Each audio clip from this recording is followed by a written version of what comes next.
We join with the family in asking for the maximum, which of course is 25 to life. In this case, he deserves every minute of it, and any future parole board should never let him out. He did not learn his lesson from his convictions in 2000.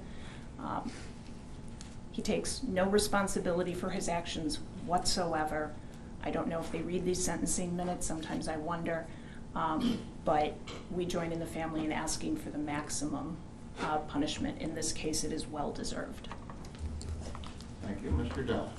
Your Honor, I reviewed the pre-sentence investigation. I don't have any objections to it, and I have nothing to add, Your Honor. Now, Mr. Dell, you know under the law I'm required to ask if your client has anything to state on the record, so I'm doing that now.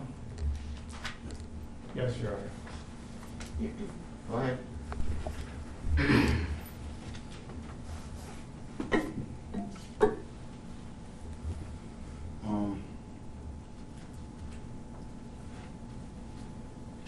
I agree that we all lost someone special. Regarding the characterization that was stated, I want to address that, but we all lost somebody special. I lost a wife and a family, and the family that we spent time with and enjoying with the Hudson family.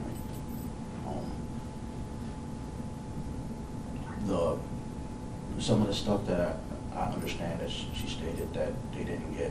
My family dropped it off to the police station when I called them, and so that they could drop it off. I don't know what happened from there, but my family tried to do the best for that.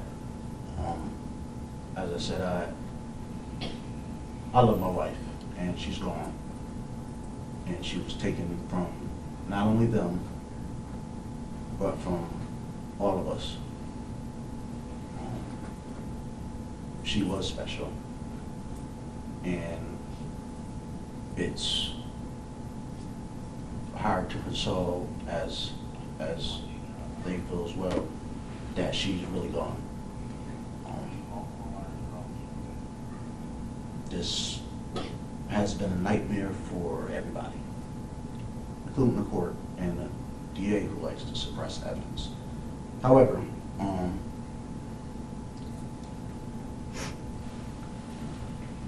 as I said, this has been a hard time for everybody.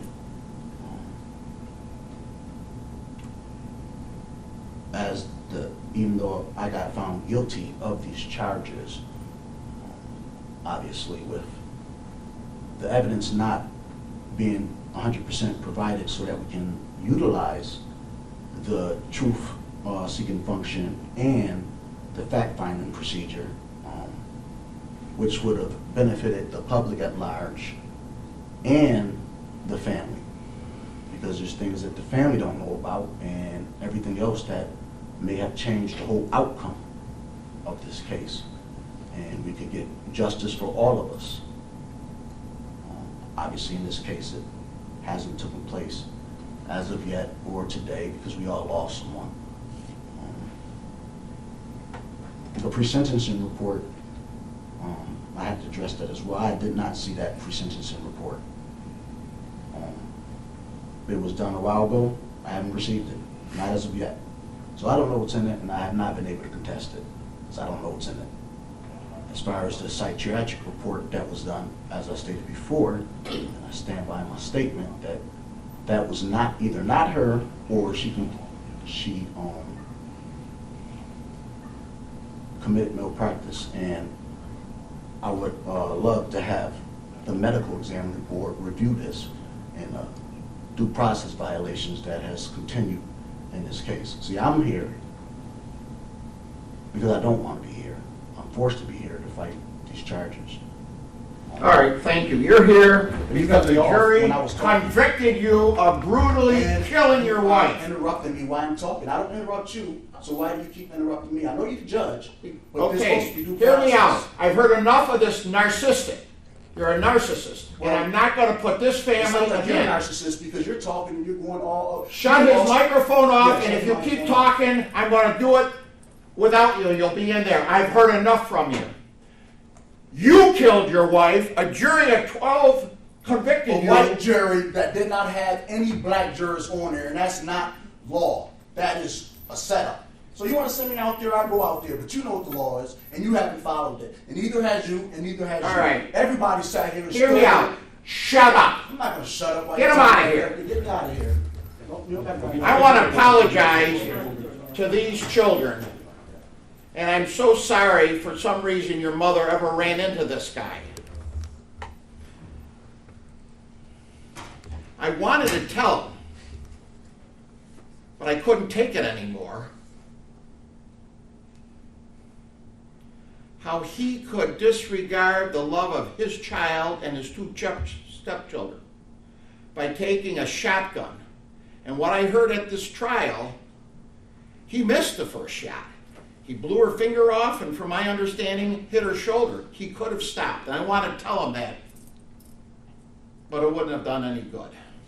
So, unfortunately, under the law, I cannot send him to jail for the rest of his life without any chance of parole. But I will give him the maximum, because if anybody deserves it, he does.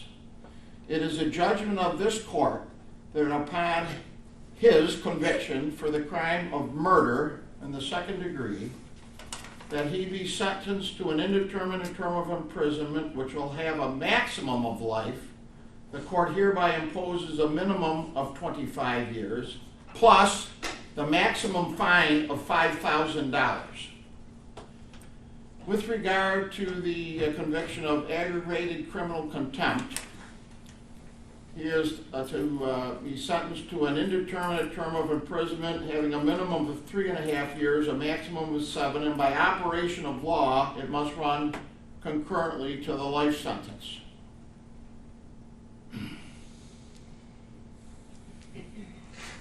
Now, on the misdemeanor charges of